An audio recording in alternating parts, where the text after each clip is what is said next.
Well, hello and welcome to another episode of Answers from the Stairs. I am your host, Chris Fester, and I have got with me today CEO of and creator of Board of Advisors, Mr. Mike Calhoun. We got introduced just a few weeks ago, actually, and through a dear friend of ours that I think holds, I would say, as much influence in my life as just about anybody. Would you agree with that for you?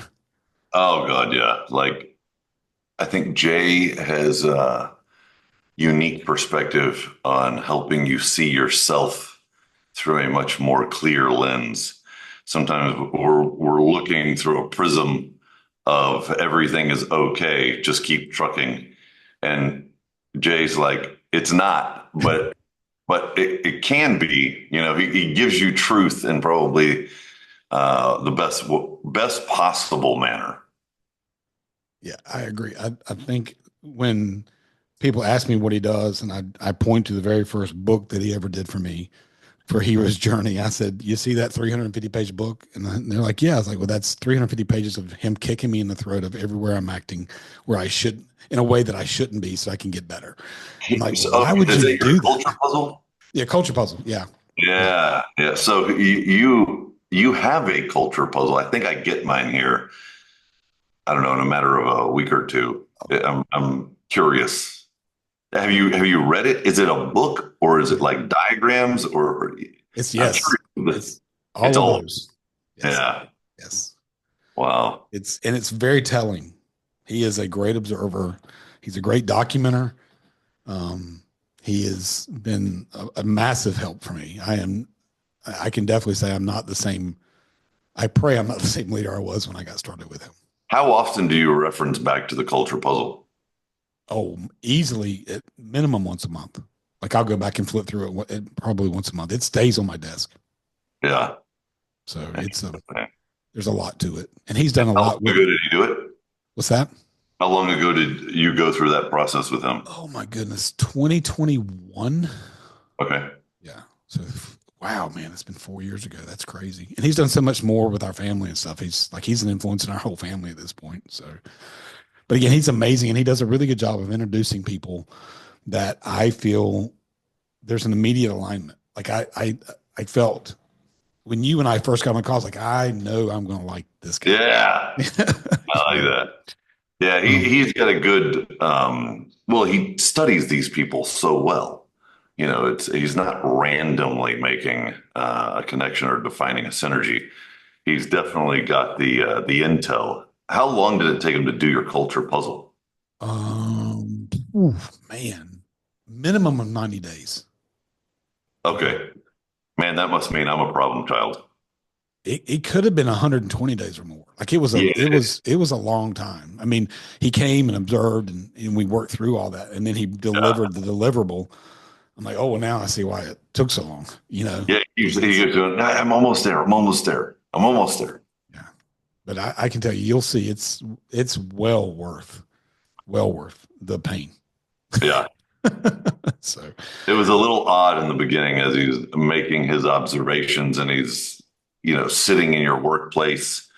And I'm just looking over like, is this what you're doing? Like what? I don't even know what you're doing. I'm going back to work. You know, and then I oh started seeing the fruits of it because when you're observing somebody like that for a week in their workplace, and then as we do our events, he's also at the events.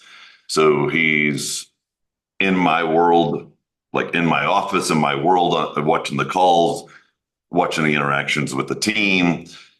And then you have the observation of the team, then you see the observation of the members, then, you start tying all this together. And then it's kind of like this waiting, waiting, waiting. And then all of a sudden something pops up. It's either a challenge, somebody quit. Like we had a scenario where there was an employee or he was a contractor, actually. He was a writer, a content writer for us. And I mean, I don't even know what happened. The guy just goes off into la la land, just angry. And I got stuff going on. All of a sudden, I've got him on a call. This guy's going to the moon. I mean, I could barely keep up with everything he was even saying. And some of it was actually rather insulting to either the team, the brand, the whatever. And I just have things, I want it done a certain way. And maybe I wasn't giving him enough creative freedom, right? Um, and Jay's sitting there, and you could tell now he's leaning in. I have all of his attention. He's waiting for that moment to show how do we grow in this moment? What caused that? How do we, it's not about right, wrong. It's what caused that, right? And he's like, we now have something to fix or make better or whatever. And he just comes to life all of a sudden. It's interesting. It's almost like hunting deer. He's just sitting in the deer stand waiting for the thing to cross his path, and then boom, he's on it. Yep. Yep. Yeah. That's a great analogy. That's a great analogy for sure. Yeah, I'd recommend it for almost anybody in a position of leadership, that hard, long look in the mirror, Well, I think a lot of times people get a company to a place where, because we're going into our second decade, and then, you've created whether you've intentionally created a culture, you have created a culture, right? And one of the cultures that we created that I think did so well for us in the beginning was like, Mike's going to connect you and help you find the right deal, help, maybe there's a joint venture, a promotion, a new customer, a investor, whatever it is, whatever these members at the time they were members were looking for, like Mike's going to help you get it done. But that's community, that's consulting, right? So building this thing where basically everyone wants Mike's time and input and consulting and strategy, that's a very hard routine to break after you've trained somebody on a thing for 9, 10 years. And not that it's bad, it just doesn't scale well. And it really not the best culture for the member, because if you look at the member, if you have 200 owner, founder, CEOs at any given time, like they have an average of 20 years experience, some far more, some a little less. They have a great IP stack, product platform service that has created some sort of crystallization of all of that experience and proof that they know what they're doing. And then they have a great Rolodex. Why would we just limit it to me? Right? Like it makes no sense. When you really look at it, it's almost silly. But the members' belief was, I just need more time with Mike. And he's like, Mike, that makes zero sense. Right? If you take all of their experience and all of their intellectual property and all of these Rolodexes sitting in the room on this platform within this brand and this community, like nobody needs you. You know what I mean? Good. We need you to lead the culture and creating a belief system, like, because we have a big seal that goes along with our logo that says anything is possible, right? And it's like I don't know if I have one of the coins with me here, but it looks pretty cool, and it kind of stands for, if we get the right people in the right conversations for the right reason and under the right belief system, like we can pretty much do anything or get to anyone, right? But breaking that is, you're breaking habits, you're breaking routine, you're breaking the way you respond to members, because all of us, they all want, oh, Mike, how do you break that without hurting somebody's feelings? Right. Like, you're not trying to not spend time with them. What you're trying to do is lead the entire herd, right? And brand. And it's really about the message, right, versus trying to do them individually, which really could kill a marathon runner. I mean, it's brutal. Yeah. I don't even know how I did it for so long, but having him come in and really look at kind of breaking down that behavior, because I wasn't installing a belief system. I skipped over that.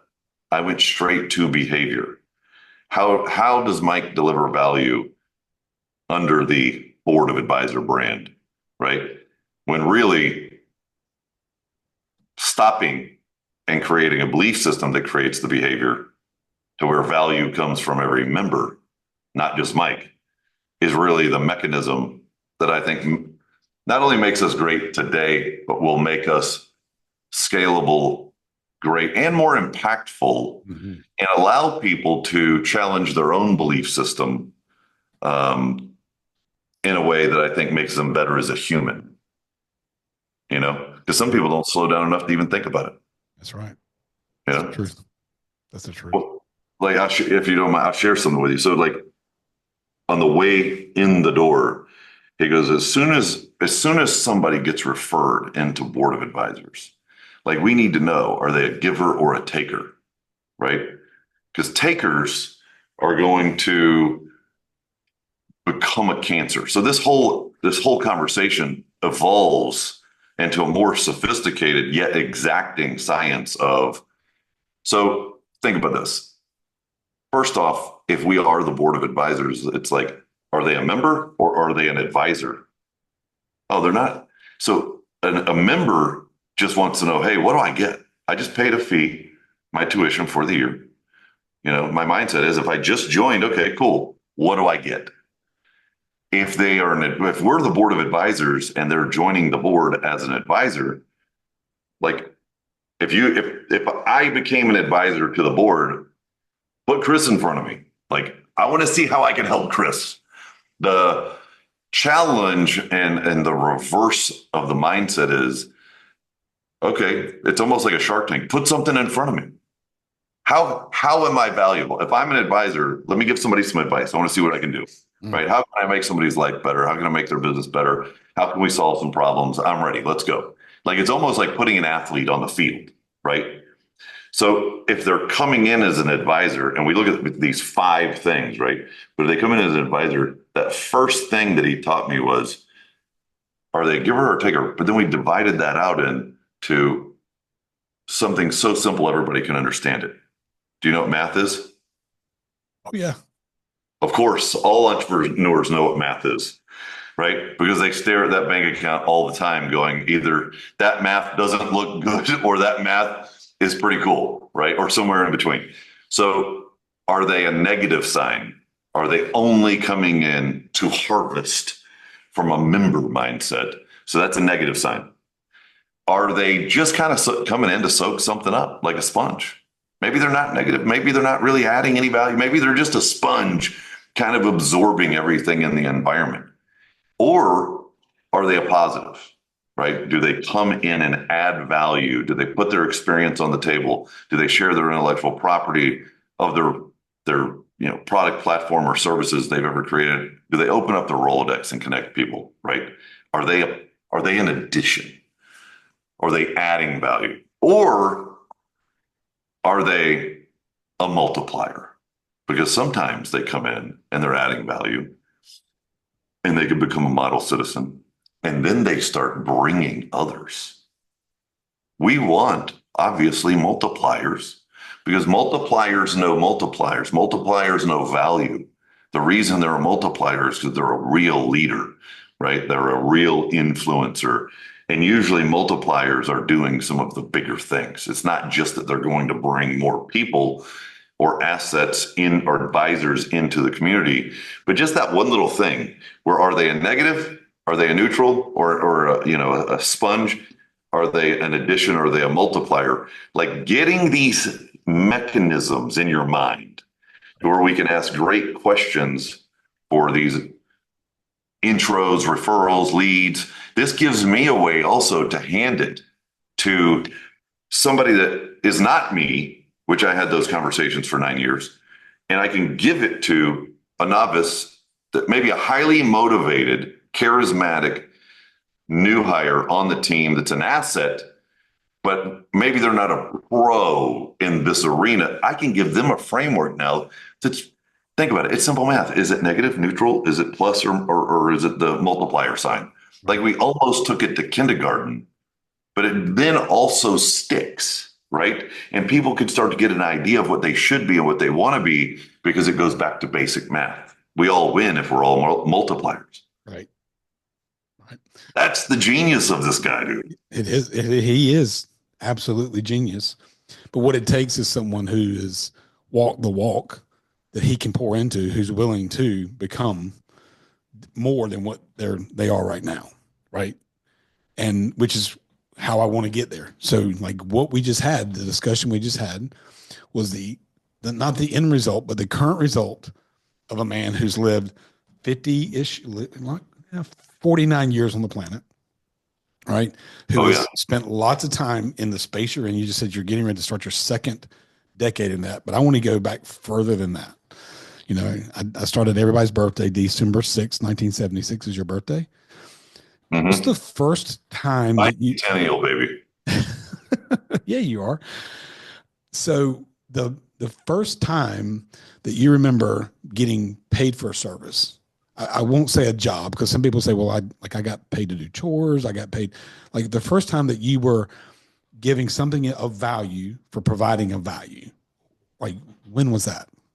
So the first, like, okay, so my dad was a very interesting character, wildly colorful from one end of the spectrum to the other. Just in ways I wanted to be the opposite of him, but in ways, he was very, very creative. So three boys, right? I'm the oldest. Then I have two. I have a middle and a younger, and we had a choice for our birthday to either get a present or we could get cash, $100 in ones, or we could get a birthday present, right? Then it got down to if we could do 100 push-ups, we could earn $100, right? So now discipline and achievement kind of set in. And then it came down to like pretty quickly, how are you potentially able to do this like outside of the house, not through me, but like out there? So and we would just talk about ideas, kicking it around. My first venture was selling bubblegum. Okay. I Tell me, literally tell me about would that. skateboard to school. We lived on Madeira Beach, and there was a famous candy, it was called the Candy Kitchen. And this old dude, that he was famous for making fudge. People would come from all over Florida to Candy Kitchen to get his fudge and certain other homemade, like authentic candies from this Candy Kitchen. And I mean, the stuff was amazing. But there was this gum that came, it was gum that had a candy shell around it that he used to make. And they would sell it for a nickel, and I would load up my book bag and I would go to school and sell it for a quarter. I've literally never had a business that was so lean and so profitable to this date. I said, what a margin. Dude, it was amazing because quarters were nice and round, right? Just a nice round number. And if you weren't, because what I leveraged was I literally was passing like a place that got me gum that was not anything like going to the gas station and selling a piece of Hubba Bubba. Hubba Bubba had no luster to it or Right. whatever it was, sticks of gum or whatever. This was like different, special, right? And it got to a point where if you didn't have it, you weren't cool. Oh, man. So now it was a status thing, right? So if you had like some of that, so now what they would do is they wouldn't buy a piece. They would buy like 10 or whatever so they could have some and like give it to their buddies or their girlfriend or whatever. So this is sixth grade. I'm literally selling gum. And we're running around with a backpack of quarters that I had to change into dollars because it got so heavy. And then one day somebody tried to take my book bag because it was full of cash. I didn't even want to tell my parents because I was afraid they were going to borrow it from me or, make me turn in the cash, right? So some kid tries to take my backpack one day, and actually it was two of them. And that didn't work out so well for anyone. And then, they take me to the principal's office and they're like, what are you doing? And I'm like, I'm selling gum. And they're like, no, no, what are you really selling? I'm like, no, I'm selling gum. And I don't think they bought it fully. So I ended up going to, I ended up getting kicked out of school because I sold gum. And I ended up getting enrolled in a Christian school right around the corner. So Madeira Beach Middle was kind of like a fisherman's town at the time, Mhm. it was a little rough. Now it's like, totally rebuilt and the place to be, but then it was pretty rough. Um, I mean, they had cops like on premises, Wow. and this was middle school. Um, so I ended up kind of moving from there to Keswick Christian School, which is probably the best thing that ever happened to me because I really, really enjoyed the culture there, super family oriented, super sports oriented. The moms and dads picked up the kids every day. You didn't just know the kids, you knew the moms, the dads.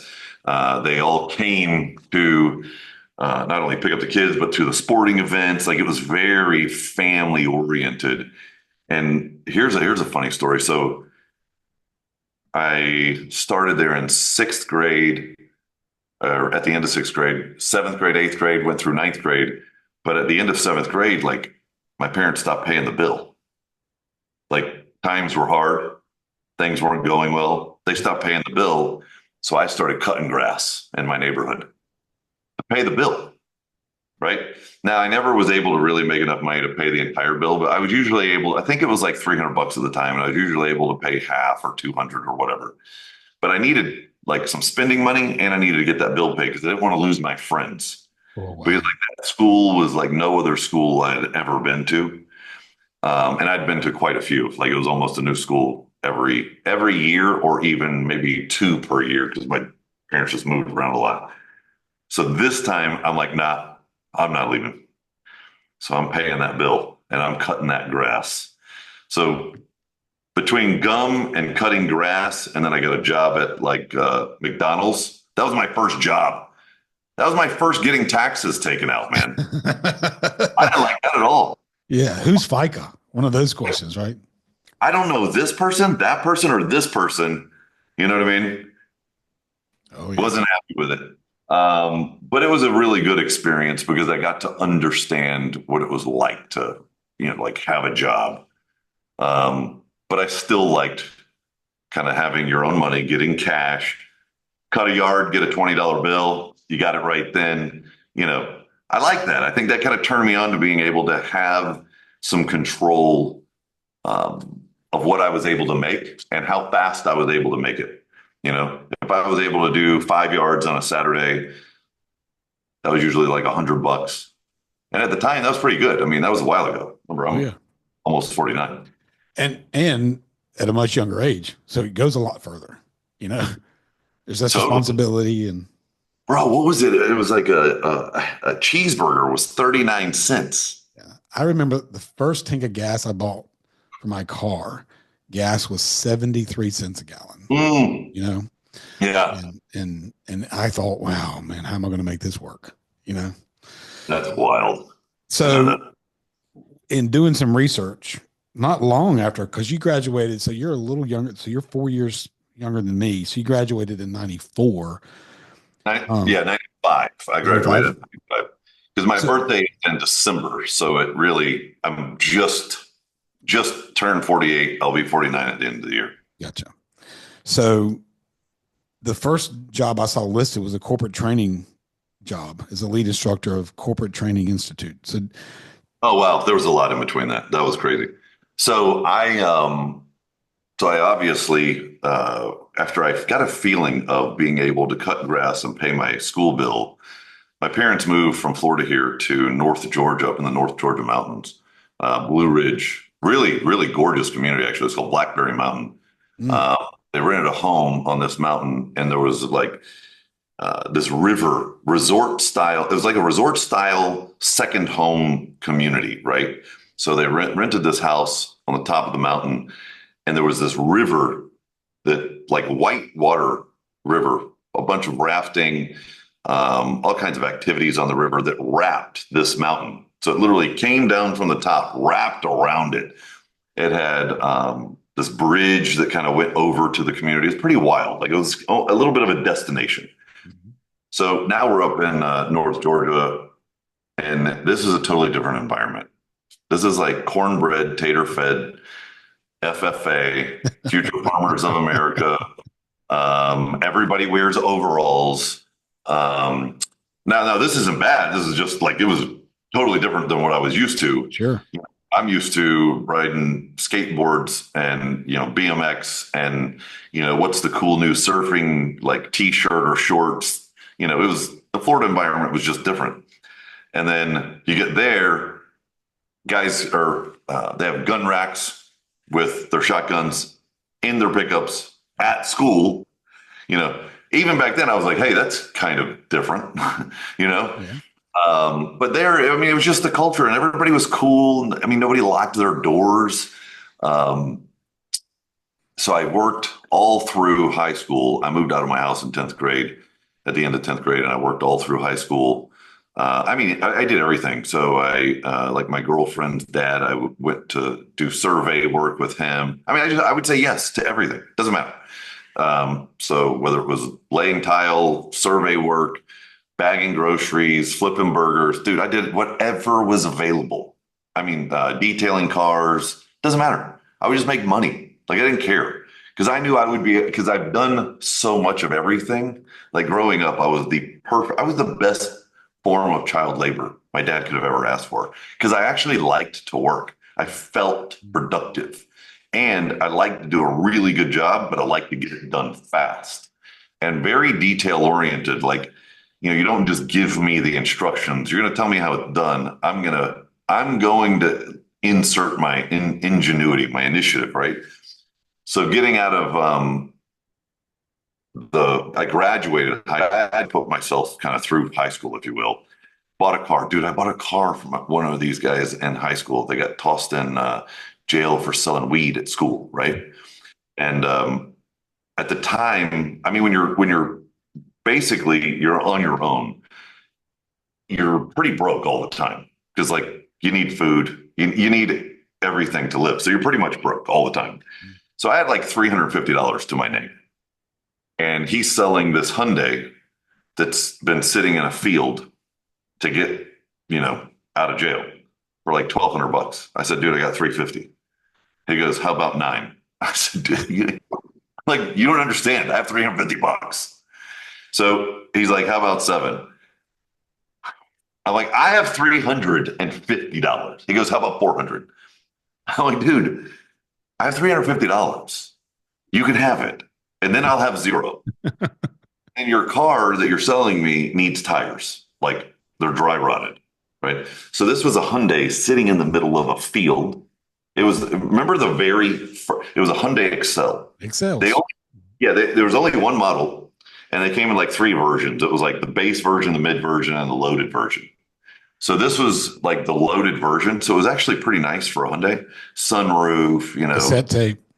Oh, cassette. Yeah. I mean, the thing was red and it had turned Pink Panther pink from sitting in the sun, dude. I mean, when I say pink, I'm like, I've detailed a lot of cars and I know that that'll start to turn back red, but I don't know if it's ever coming back from pink. Like it might just turn into shiny pink, Right.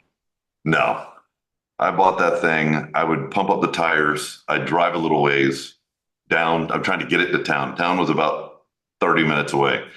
Drive a little ways, pump it up. Drive a little ways, pump it up. Finally, I got to town, put on these tires. They were $33 a piece. Okay.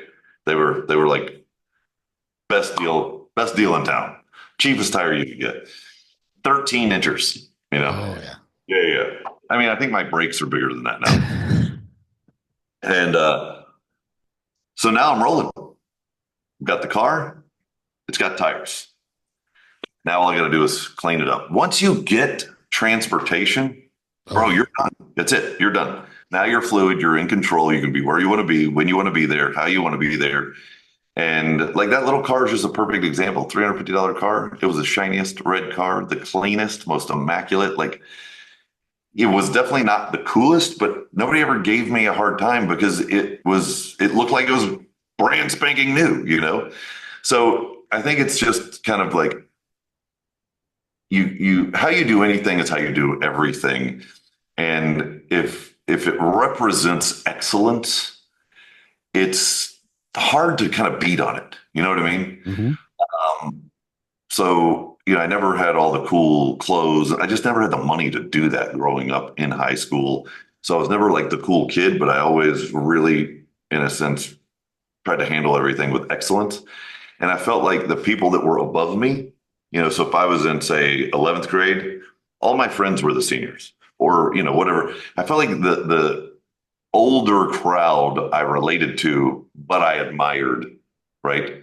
Kind of gravitated to having that type of conversation. There was always, I'll always remember, there was always like somebody that would just kind of, dude, I got you. If you need a ride, if you need anything, you call me. And I was really pretty good at basketball. Like I was pretty good at a lot of sports, but basketball I was really, really good at. And I think you create some bonds there. Like when I was at Keswick back in the middle school, before I left right at the beginning of 10th grade, this guy, I didn't have any transportation, but this guy was bringing me back and forth. He would pick me up in the morning, take me to school. He had a Honda Prelude. His name was Nick, right? So dude would pick me up in the morning. We'd ride to school, go to soccer, do all kinds of whatever. And sometimes he'd take me home too, depending on how the schedule worked. But when fast forward real quick, when I came, find a long time later, I'm 35, meet Rooney, get married. We have a daughter. Guess where she ended? We moved to Florida. We're in the same vicinity. She now graduates middle or sixth grade, I think it was. And it was kind of like, she's beautiful. So she's getting a lot of the wrong attention. Hmm. Bernie's like, well, maybe we should put her in private school. And I'm like, hey, I have an idea. So I go back to Keswick. We look at Keswick, interview them, end up enrolling my daughter into the Wow. school that I'm literally cutting grass to pay to stay. And guess who is the guy over everything? The guy in the prelude. The guy in the prelude. Wow, cool. He's like, dude, where did you go? You like disappeared off the planet. I'm like, no, I just like, you have parents, you kind of got to follow these people around until you can do without them. Right. So it's just wild how everything kind of warped back together. But getting from high school, those odds and ends jobs, that you just kind of make sure you have cash in your shorts. I started with Home Depot right out of high school. One thing my dad actually did is make a call, and I got a great job. Brother, I was working at Home Depot. I was making like 22.50, 25, 27. Like I was making good dollars per hour. Wow. Yeah. I was with them for a while because I started a tile company. And well, basically, I was in the flooring department. So they hired me. I think they started me at like $18, but they just kept laddering you up. And then you got stock options. Bro, when I was working there, Bernie and Arthur, the founders, would come to the store and walk you up and down your aisles in your department. Wow. Yeah. And I remember looking at this guy's fingernails, not Bernie, Arthur, and they were so shiny and perfect. I'm like, first off, that guy has not been doing what I've been doing all day, coating all this concrete, paint, whatever. But I'm like, he's got to be so rich. I mean, if you got nails that shiny, you're rich. And I was always thinking, like, I just want to be wealthy. I'm tired of struggling, you know? And it wasn't that I was like in love with money. It was, I wanted to be free from the stress of survival. That's Because good. realistically, I think I'm probably a tiny bit disrespectful to money. Like I kind of don't want it to own me, you know. Um, I could probably be a little more respectful to it, but I think too, that's not what we're here for. We're not here for money. We're here for freedom, right? So I worked for Home Depot for a while, actually, full time there for a little while, and then started a tile business.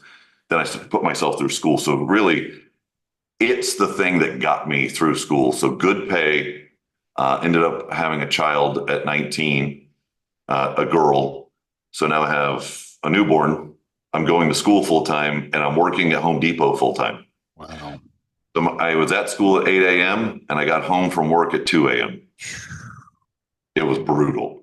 for, and it was a 3-year program. And this leads you to tech skills where I got 14 different certifications from all the different primary brands in the tech industry, Microsoft, Cisco, Hewlett Packard, all the basic stuff, and then some pretty crazy advanced stuff too. When I started, I didn't even know how to use a keyboard. Mm. Okay. Wow. I'm going for a systems engineer certification through Cisco and Microsoft. Like their two highest levels. And I have no idea how to even type. I have no idea where the key, never used. I mean, I poked around on something for a second, but never had one. Right. And, so I'm trying to figure out, how does this thing work? It was a 3-year program. I told the guy when I registered, bro, I do not have 3 years for this shit. That's what I told him. I'm like, I need something. He goes, well, you're kind of like starting, 4 months late. We already started. And I'm like, fine, just sign me up, get me in. They had already finished their first certification. The guys were into the next thing. And I just went head down, bro. I got to a point where I was studying and I was just constantly absorbing.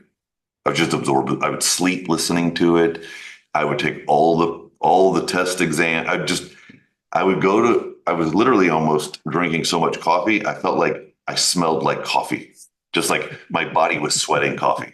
Right.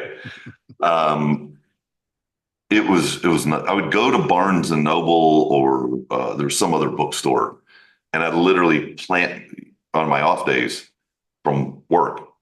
That was the only 2 days I could study, because otherwise I was working, or I was at school, or I was working, or I was trying to get a nap, right? Wow. Before I had to go back to school.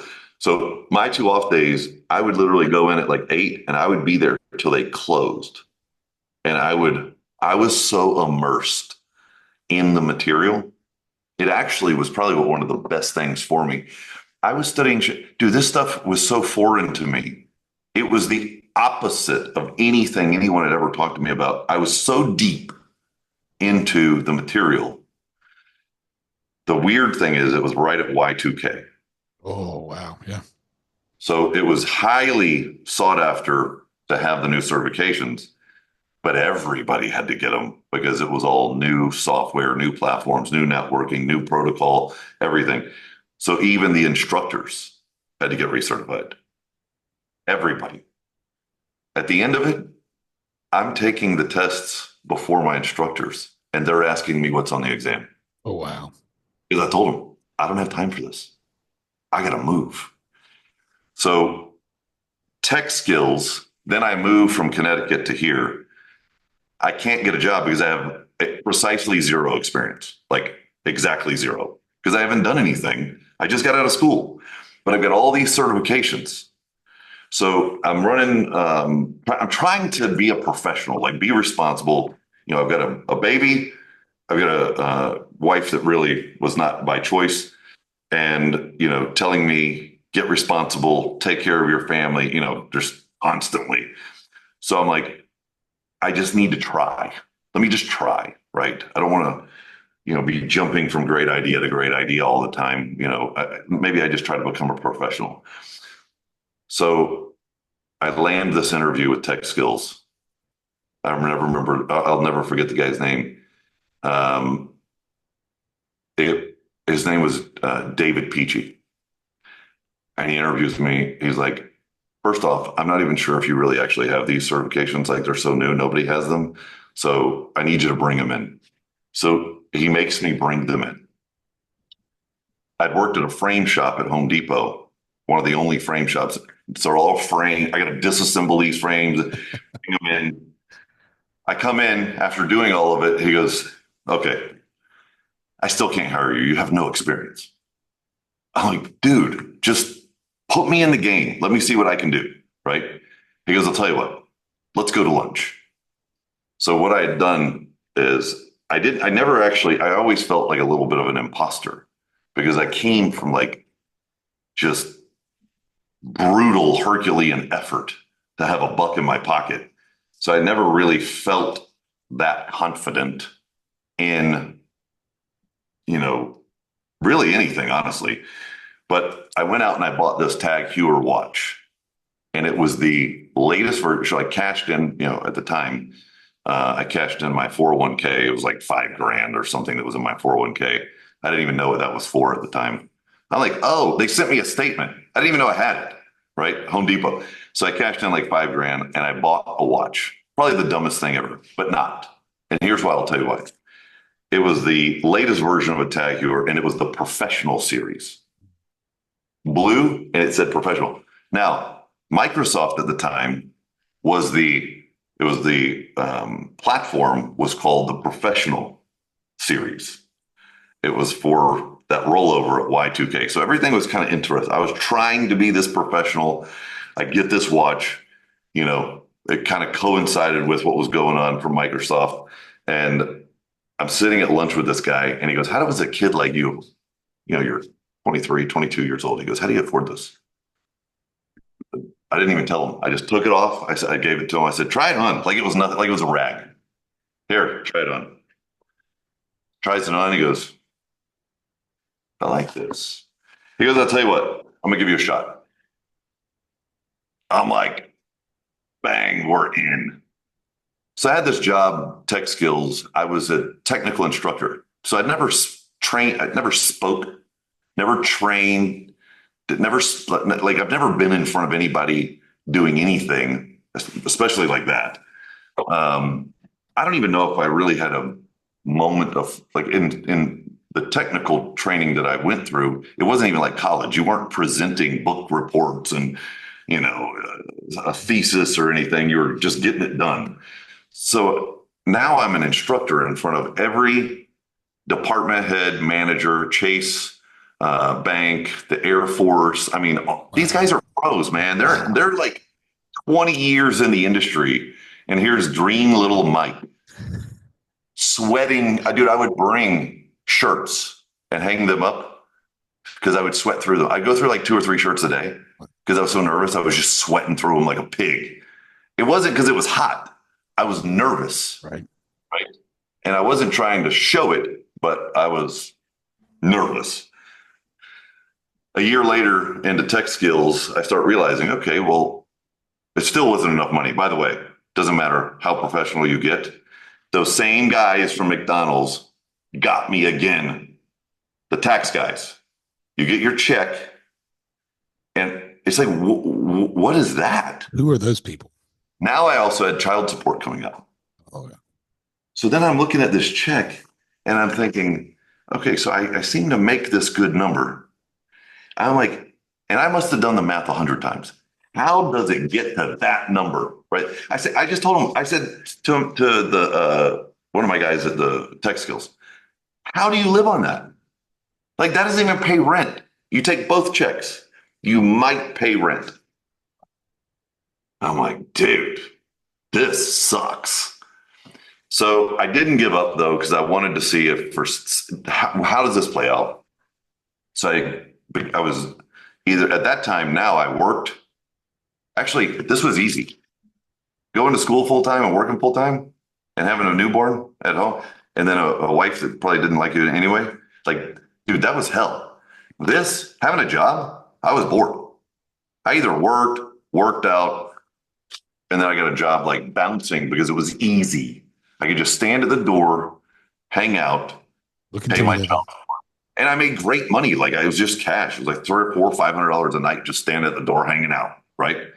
And it was like a little beach place. So it wasn't wild and crazy. But even after that cash and that check, it still wasn't amazing. Right. And I ended up at a certain point, this real estate investor guy sees me coming from a mile away. Hey, Mr. Muscles, Mr. Smart Guy, good credit, responsible. I bet you could qualify for a house. Oh. So he takes me and he shows me 3 houses on a Saturday. And bro, I've done everything you could possibly imagine in the sense of like construction, flooring, you name it, kitchens, paint, whatever. We looked at 3. I told him I'll take that one. He goes, good, $62,000. So I fixed this thing up on the weekend for about 6 or 8 months. I remember July 4th. I'm doing a roof on July 4th, right? Wow. So hot. I'm wearing wet towels over my head, just making sure I don't pass out, right? Because I'm just brutal with the work. So, and the whole time I had worked at Home Depot, I would like somebody would buy something and then they would return it and maybe never use it. And I'd get it for half off. I had an arsenal of every DeWalt tool you could ever ask for. Bro, my garage or because it wasn't really a garage, it was a storage unit. I rented a shop for like $400 a month. And I set this thing up like it was a showcase of straight tool, every tool, everything. Because I just knew if tech skills fell through and didn't work, that's my insurance policy. So when the guy sold me the house, he's like, hey, man, I got a couple tools or whatever. If you need it, let me know. I think he was just like, that was way too easy. I brought the kid out on a Saturday and the thing was done. So he's like, I can help you out. I'm like, dude, I don't need your tools. Yeah. So I had a little Tacoma pickup truck, got me a trailer, just started working on that thing on the weekends, sold it for $154. Nice. I made a nice little check. Yeah. Now that tech skills check, I'm like, I am so not interested. Even my boss told me, he goes, Mike, you're not even here anymore. So I'm not. No. He goes, we're going to have to let you go. I'm like, that is so weird to me that I would ever get let go. He goes, it's so weird to us too. But he goes, we got to let you, we're not here. I said, it's kind of the truth. It hurt my feelings. I was devastated that I got let go, but I knew I was going to get let go. I was just trying not to like quit. I didn't want to quit, but I had no interest in it. So I refused to quit. They let me go. It just hit me hard. I've never even experienced that. But then I just went in on the real estate side. And went back to the guy who goes, so how do I want another one of those houses? You know what I mean? And he helped me to understand how you get the lead, how do you acquire the house without having to have somebody like him be in the way. Then we did some real estate and things got pretty juicy quick. But then I got some humble pie after that as well. Humble pie is always out on the counter offering you a serving. For sure. It's literally right there. It's the only dish that doesn't go bad if you don't put it in the fridge. Yeah. It never goes bad. It's like it's always warm too. Like it's a hot humble pie when you get a piece. Sometimes you get the whole pie. Right. That's the truth. So is that the creation of Corporate Realty Management Group? Is that what that was? Was that first house flip? Castle Realty Management. So that was something that I had a little sprint during that tech skills thing where I was using some of those tools to do some remodeling on the weekends, like just tile job here or whatever. But I wasn't pushing that, but I needed something again, I want to look professional, do it with excellence. It was actually one of the coolest logos I'd come up with, the Castle Realty Management. But yeah, that wasn't really a thing. It was just like extra cash projects here and there. Gotcha. Yeah. What about because this says like something, I don't even know if you're still involved in this or not, but infomarketer.com.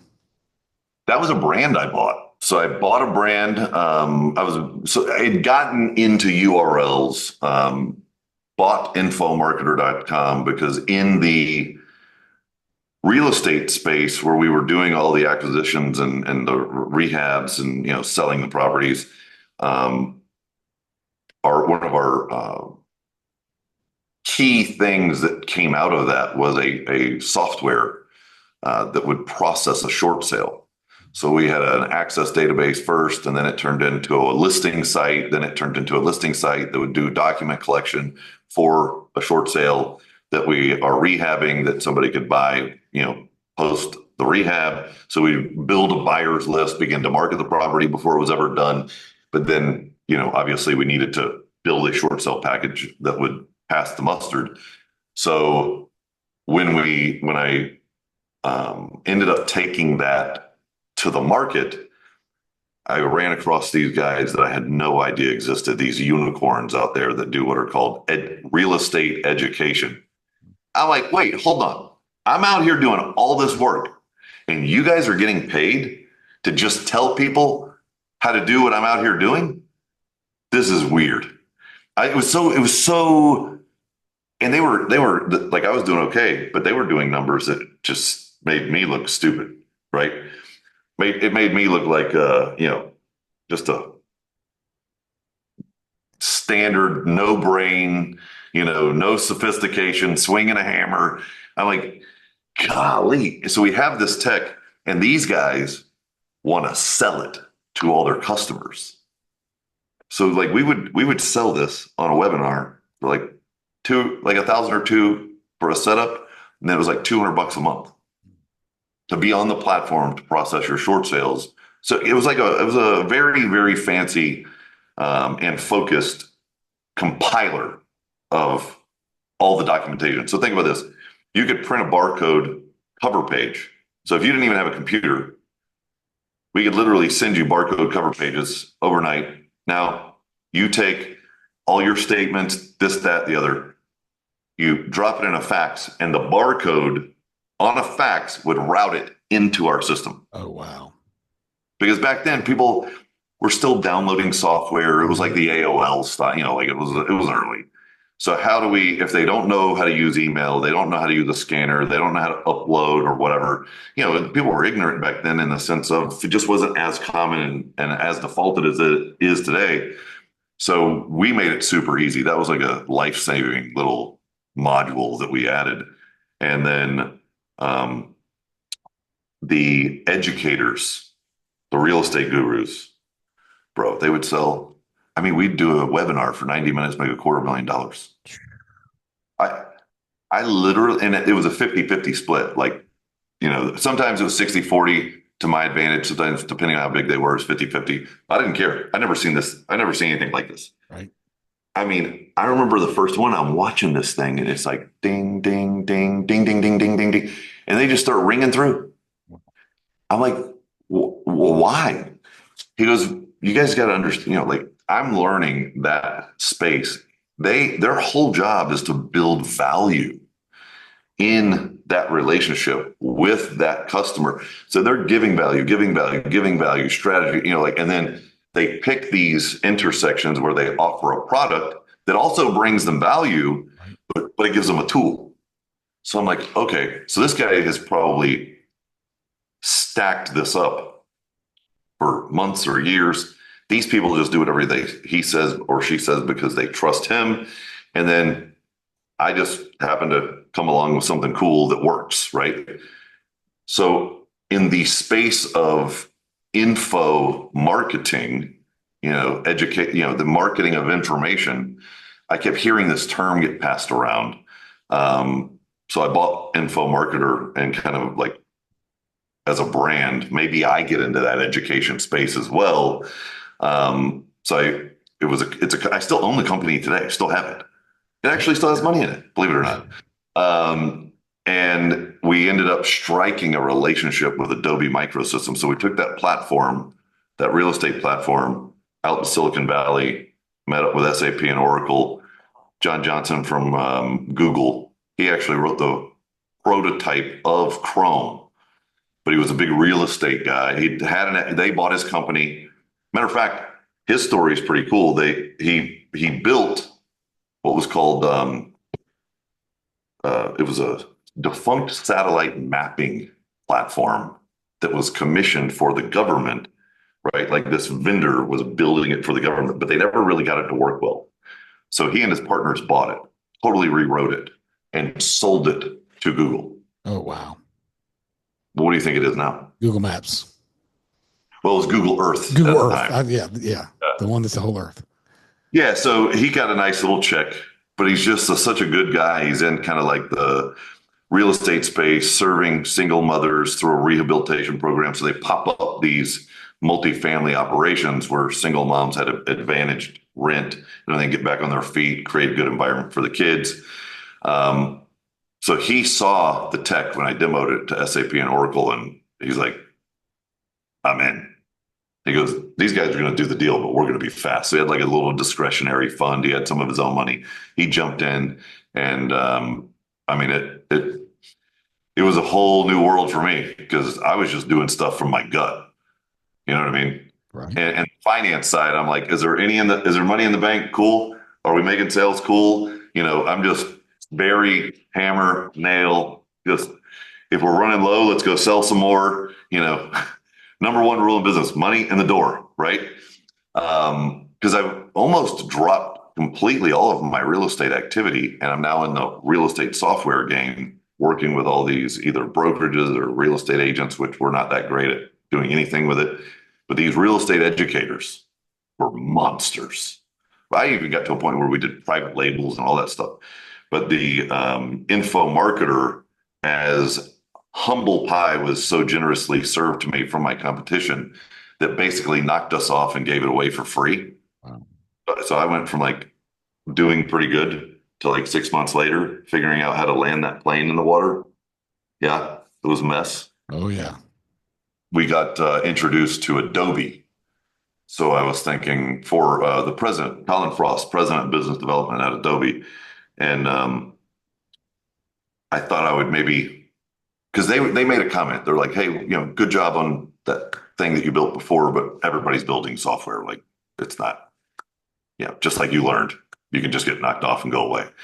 So they said the thing that we actually like about you and your reputation is your ability to sell software through this mechanism, this relationship. Right. And I thought, well, maybe we sell software through info marketing. That's how I started that. But we became Biz Blueprint. So bizblueprint.com, you can go there if you want, is what became the product, right? Like that is really what we sold. So the company the whole time was Info Marketer, but Biz Blueprint was the all-in-one business system where we were backed and licensed by Adobe to be their front end distribution. So we direct to consumer, and we have the agency model where we could set an agency up to be just like us as well. That's It's cool. something that I always wanted to do something with. Like Info Marketer is kind of a cool brand, but I never actually turned it specifically into anything. So how did you make the leap from that space? And we got really deep into how Jay's helping you develop what you have now, which is board of advisors, which I love the concept of. Like I think it's amazing.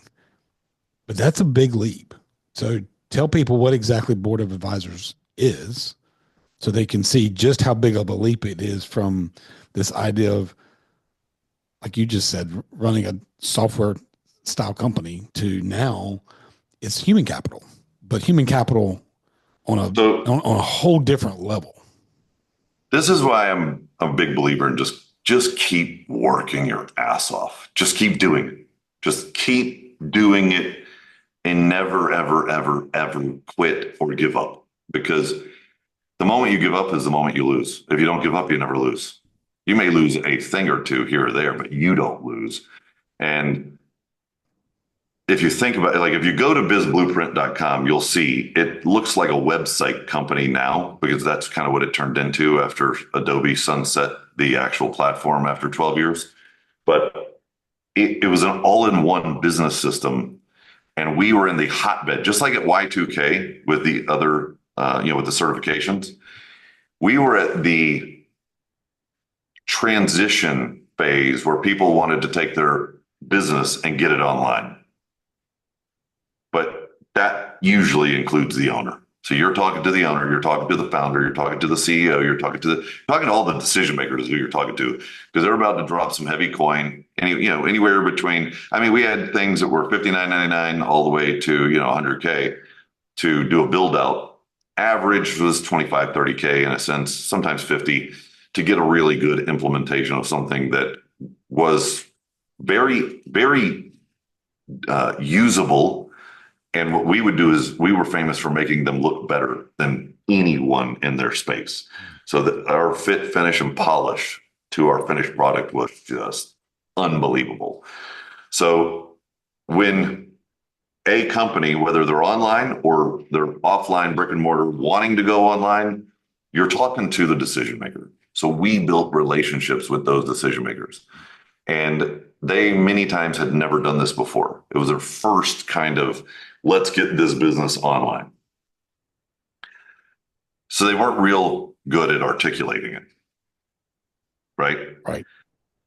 We were great at, and I would lead the charge many times on listening to that owner kind of give us their vision. And then we would ask for all of their main competitors that they thought were, regardless of how big they are, who's your biggest and best in the space. We want to see exactly what that is.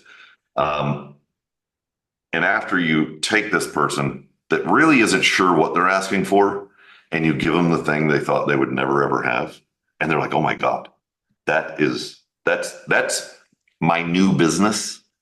Because many times their logos sucked. They never had to put it. They never had to publish their business. And that was the thing about what we were doing, is basically crystallizing their brand, their message, their URLs, their look, their feel, their logo. What is their offer? What does it look like and feel like? And the entire experience of their business now comes to life. It comes to color, right? Because realistically, you can say, well, I paint houses. Okay. Or whatever. A matter of fact, one of my guys, Lawson Owen, with Proactive Dealer, Proactive or Progressive? I think it's Proactive Dealer Solutions. They had like 1,000, dealerships on their platform. Right. Did you guys ever hear of them? Yeah, I know who you're talking about. Yeah. So, but again, they needed to get their stuff online. And when you do a really good job, guess what? Their next big idea, guess who? Oh, they Mike, came. we want to do it. So it usually became their first project, second project, third project, whatever. And now you have like now they're attached to you though, because they don't want to disconnect. And then when they sometimes think they can just go get hosting, they figure out, this ain't as easy. So they just stay with you forever and they come back to you forever. So there's real trust there. I was exhausted with just, in a sense, I was still a mechanic. Just like with the real estate stuff, I was still swinging the hammer because we were doing all the renos and I was very involved.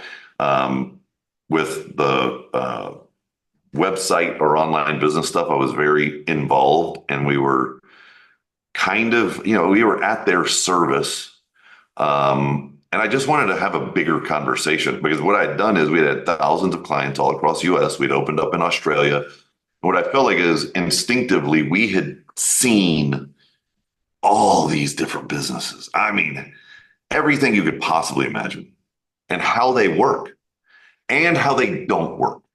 Right. Mm-hmm. So we did a big community for just real estate guys, and the owner's like, Mike, dude, you gotta do what I'm doing. I'm just doing it for these guys that they flip deals, they fund deals, they're educators, whatever. You got to do it for all of your founders, all of your owners. He goes, they want a bigger conversation with each other. And it's like a deal platform. They're all going to do stuff together, whether it's a revenue deal or sharing resources or sharing strategy. Like, this is where guys and girls who are actually doing something are able to have a real peer-to-peer conversation. And he goes, you don't get it. They can't find that out there. Right. You have proof they're real because you built their stuff. Right. And they're running a real business. I couldn't get my head around it, dude. Like, I just didn't want to be an event person, because and I hated the fact that they were calling it a mastermind, which I like the mastermind format, but I felt like there are so many people out there charging these big bucks for a mastermind, and then it's not for sure. Yeah, whatever they said it was, it is not even close. Yeah, it's it's funny. They have bastardized what a true mastermind, because mastermind, I think one of the first places you'll see that is Napoleon Hill, Think and Grow Rich. Like, he talks about creating his mastermind. Yeah, and it's not that. It's group coaching more than anything, right? Well, what I felt like it was somebody came up with some good relationships.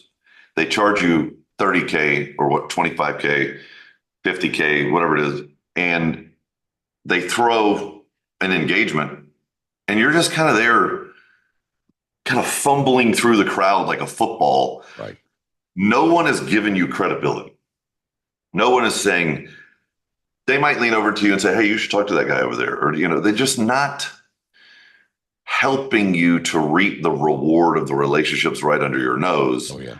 They're like, oh, hey, it's all here. Yeah, but I'm also not the guy that's just going to go say, hey, man, I need you.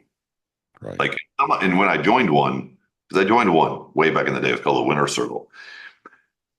I think he did a good job of getting some of the right people together, but like facilitating the clarity between who can do what with you and why, and the fact of how do you inspire them to do something with me, right?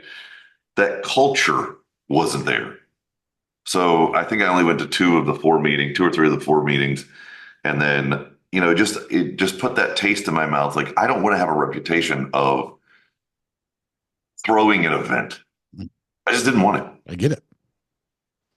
So Jason's taking me to dinner, taking me to lunch. Mike, you got to do this. Blah, blah, blah. And then he says, look, my guys come together. They act as a board of advisors to each other. I'm like, I like that. So I go, because board of advisors says mastermind. It says knowledge share. It actually says, because a board of advisors and a board of directors is two totally different things. Yes. The advisors is focused on the founder and the mission, the vision, where are we going? So it's like, okay, and it's mainstream. You Google board of advisors, Forbes, Entrepreneur, Inc., Matt, all the right mainstream things kind of come up. This is not a bad idea, right? So I go buy the URL, which was a whole story in its own. And now I'm thinking I got to create this logo. And every time I launched these contests, it was all BOA, BOA, BOA. No, I'm not Bank of America. How do we get this O out of the picture? Like the O's got to go, right? Right.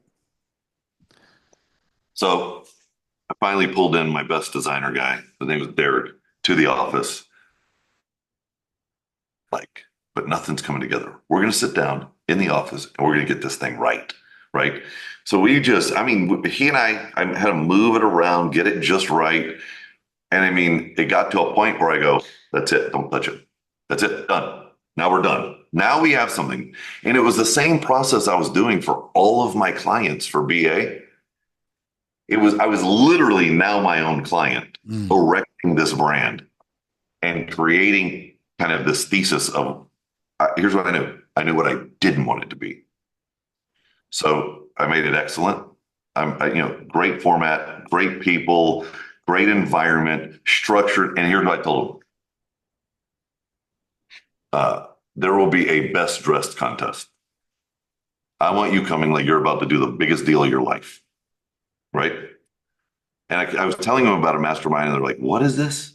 Finally, I just told them, look, there's going to be all the best people out of my phone. I've sent an invite. I only have so many seats. If you want to be there, it's on these dates. And the first one, I pretty much just made sure that they either did a seat deposit or, we got, depending on who they were and how well I knew them, how much trust I had with them.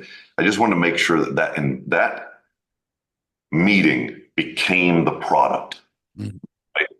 Right? I built a platform to profile everybody else before that meeting. So we had our platform, we had the website, we had our process. Even Jason, the guy that was like basically pushing me off the cliff, he pulls me out in the hallway. He's like, dude, you don't need me here. Like, I feel like I'm sitting here taking notes on some of the things you're doing. Wow. But it wasn't that I didn't really innovate it in the beginning. I just I didn't want anybody to walk away from that experience thinking that it was an event that in the sense of like, there were no speakers because I gave every one of the individuals that were coming to actually run the mastermind format time in front of the room. And we were able to collaborate. They were able to share their strengths, their weaknesses. We rallied around them.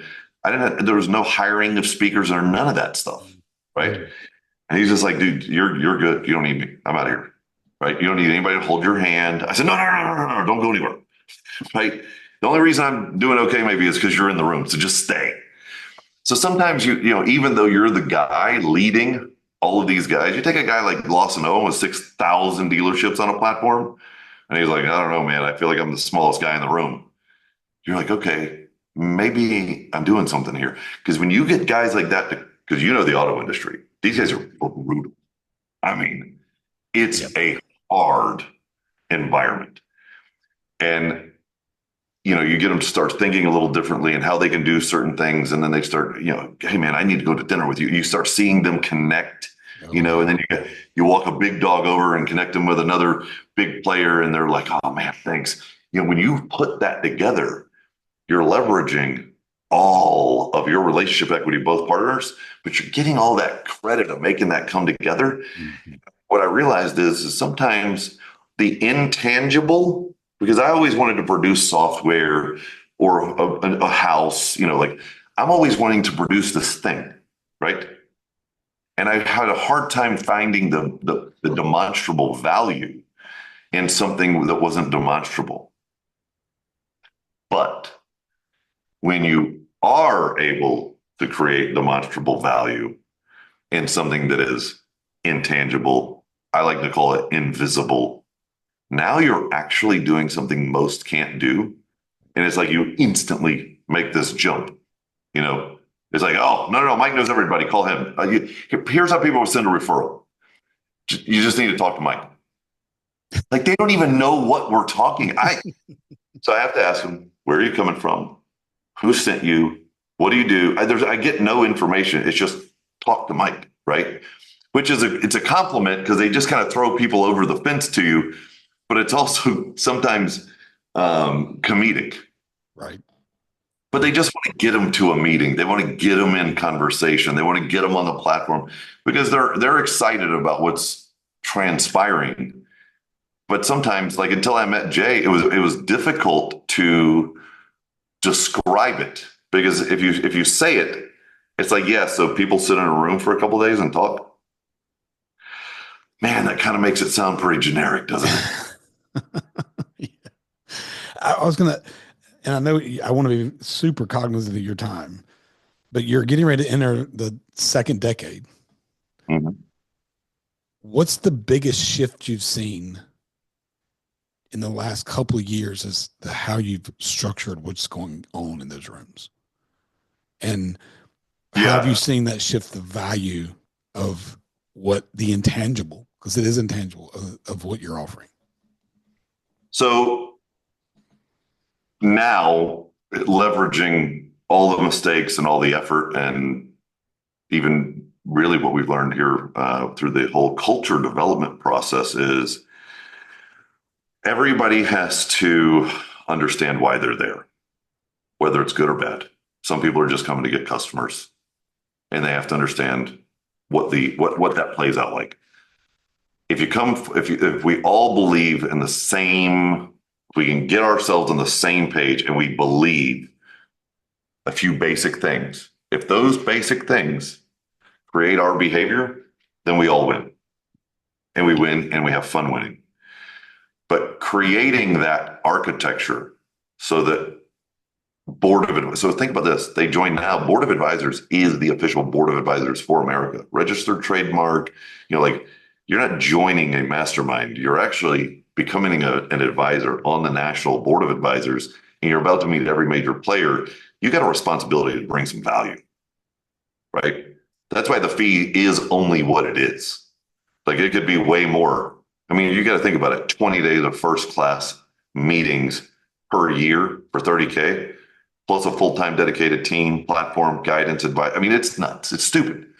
But getting them to understand their only job is to be as valuable as humanly possible when it's their turn, if they get tapped, with, not coming into it with how do I get a customer, but coming into like, we want to know that who is your best customer, because some of the best things, in the country are literally sitting under your nose. But if we know how to make that individual clear on their value, if they're clear on it, they'll give it up. See, what we didn't realize was I always told them before, don't worry, I got you. I'll connect you. I'll put this together. What I didn't really do is train them to play ball, right? I made it too easy. I had just handed them the ball, right?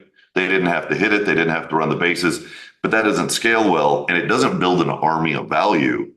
Yes, moved the value like chess, but when you train them on why they're valuable and how they can become more valuable, then they get excited. Then what we did is we actually showed them, because think about this. If I say, hey, I need you to invest, and I need you to invest your revenue, and I need you to invest your time, and I need you to bring your experience and your intellectual property and your Rolodex. Like, I need you to do all of this so you can sit at this table. They're thinking, wow, well, that seems like that's going to cost me some time. Here's the funny part. We show them exactly how to do it without costing them any time or a dime. So it's not going to cost them anything, and they're going to enjoy the process. But see, you don't know all that stuff when you first start something. You got to go through the aches and the pains, and you lost one of your favorite members because of a silly reason. Like sometimes you actually lose people because they can't be at all 20 days. They're like, well, I'm going to pay for it, and I'm not going to get all the value, or I'm not going to be able to. So you're now losing people because they can't consume it all. You just learn all these crazy things over the years. And like at the end of the line, I think from my perspective, building yourself into any brand as the fulfillment mechanism or the value it's a death knell, right? You should be the cherry. The founder, the CEO, is the messenger who constantly preaches, just like a preacher, just like a ministry. It's really identical, not like a cult, but you create a belief system around, like Tesla has a belief system, or you look at the way Tesla does things. I mean, you have an app. You don't talk to anybody. There's super efficiency there in the way their product. Pick up the car. They basically walk you out and go, here it is. See you later. Spank you on the shorts, and boom, you're gone. It's not. It's a different world than what we were used to.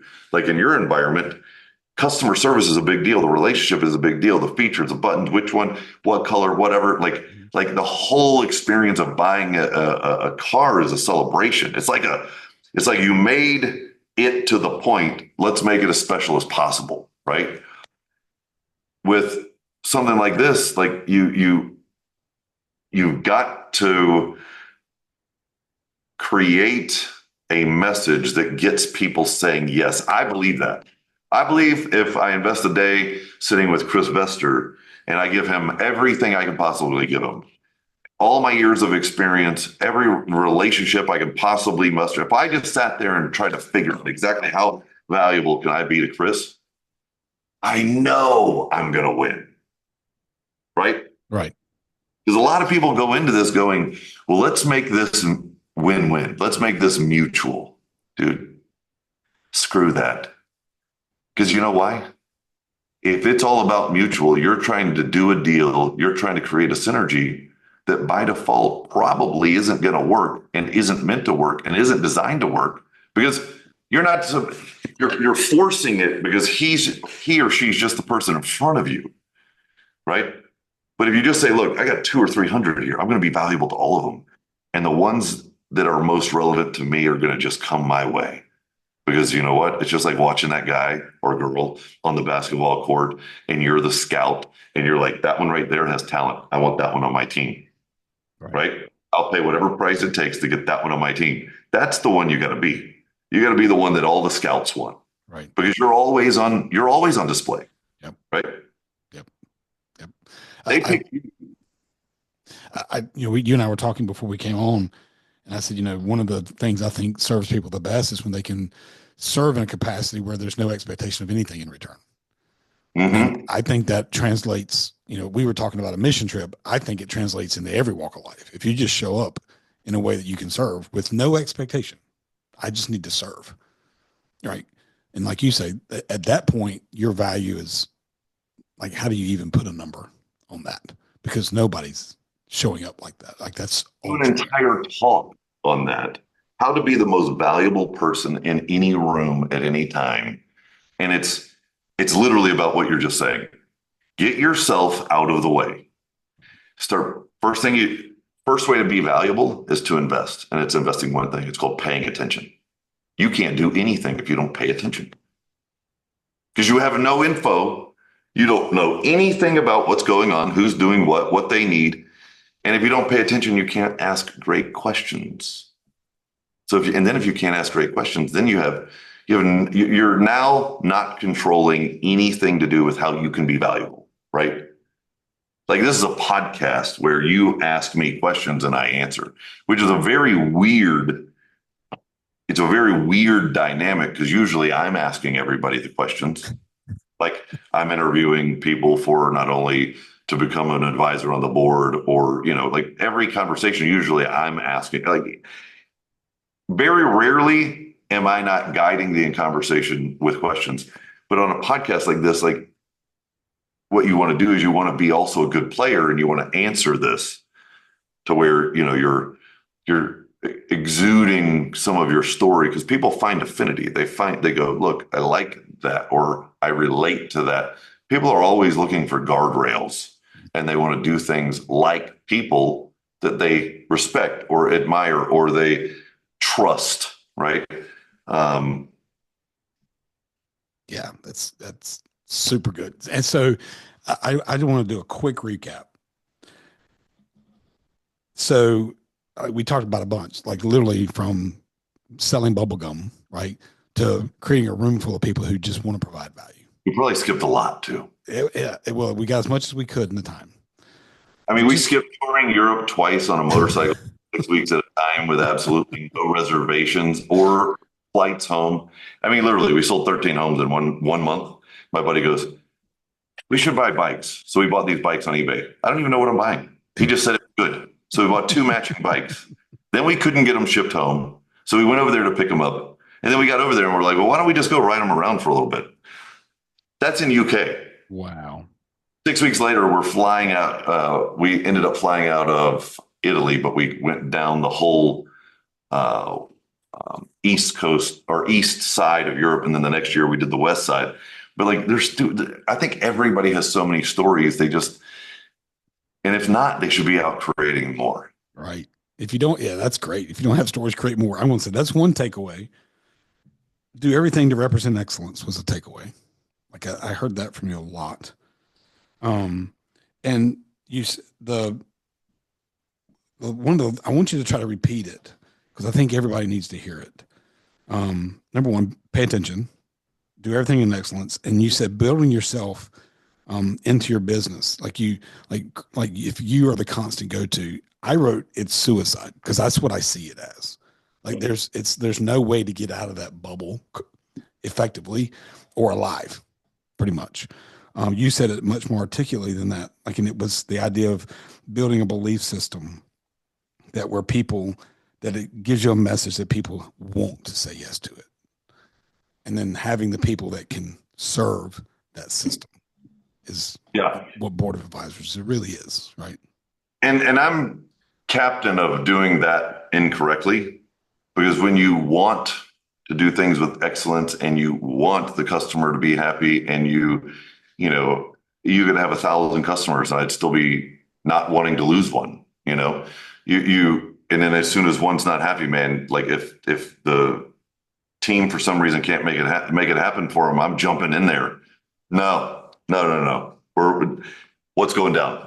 And then, you've got to get comfortable sometimes with, you can't always keep every client or customer. And sometimes it's better for you to evolve. Like it's almost like a snake shedding the skin. It's actually a good thing sometimes to lose that customer and to understand why.